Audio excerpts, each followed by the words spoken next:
Ant-Man. So we cover a lot of the Marvel movies week to week here at IGN, and I felt like this one is the one that lots of people thought was going to be a bit of a flop. Yeah. Mainly because of its troubled production history. So this movie's been floating about for a long time. I was reading just before coming in to do this podcast. At one point, Howard Stern's tried to buy the rights to it. Really? Yeah, way back. So Cornish and Wright came on in 2003, and they were working on it for a long, long time. And Kevin Feige kept saying, it's getting close. We're going to be going to production soon.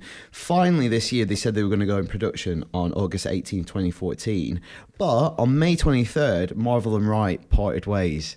So there's this like crazy succession of events where Adam McKay came on board on May 30th.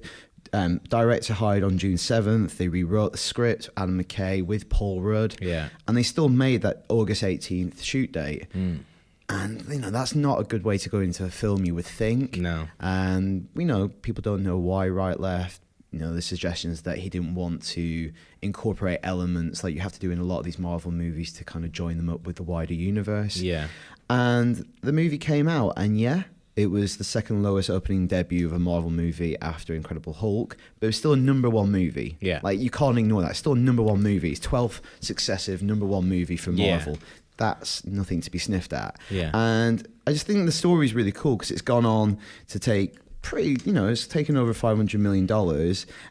It's quite cool. I looked it up. In terms of domestic US box office, it beat San Andreas, The Good Dinosaur, Mad Max, and 50 Shades of Grey.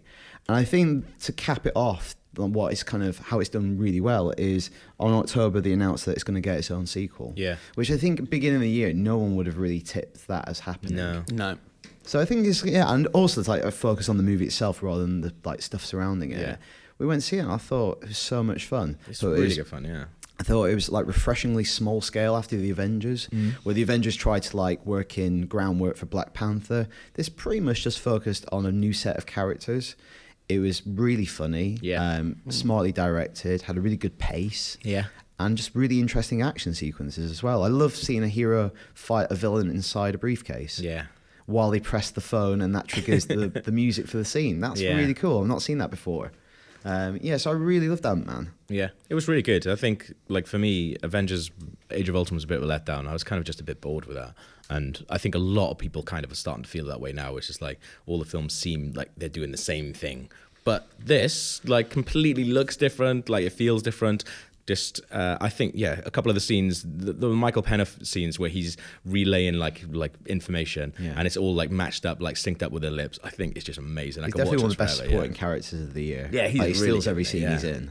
And I think they set up loads of cool stuff about fathers and their daughters. There's a giant ant running around like a dog. Yeah. There's Thomas the Tank Engine crashing through a window. Like, there's lots of cool, interesting stuff in that movie. Yeah, I felt sadder when Anthony died than I did when anything has happened in other Marvel films. And I thought Michael Douglas is a great addition to the Marvel universe, playing a really like bad-tempered Hank Pym. Yeah.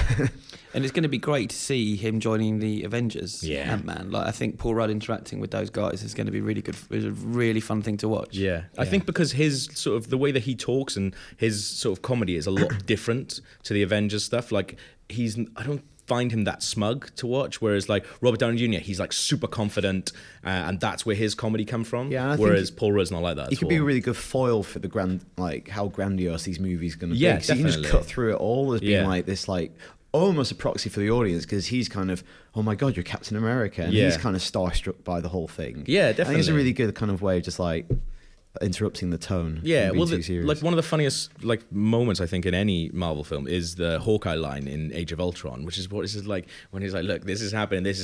None of it makes sense. We just kind of go with it. Yeah, I'm just a man with a bow, and none of this makes sense." Yeah, and I kind of think like Paul Rudd can kind of be like that. Like, he can sort of cut through the stuff that is absolutely ridiculous about like Avengers and stuff like that. And you can be like, "This is properly bonkers," and almost be like the voice of the audience sort of thing. That's what I kind of liked about him.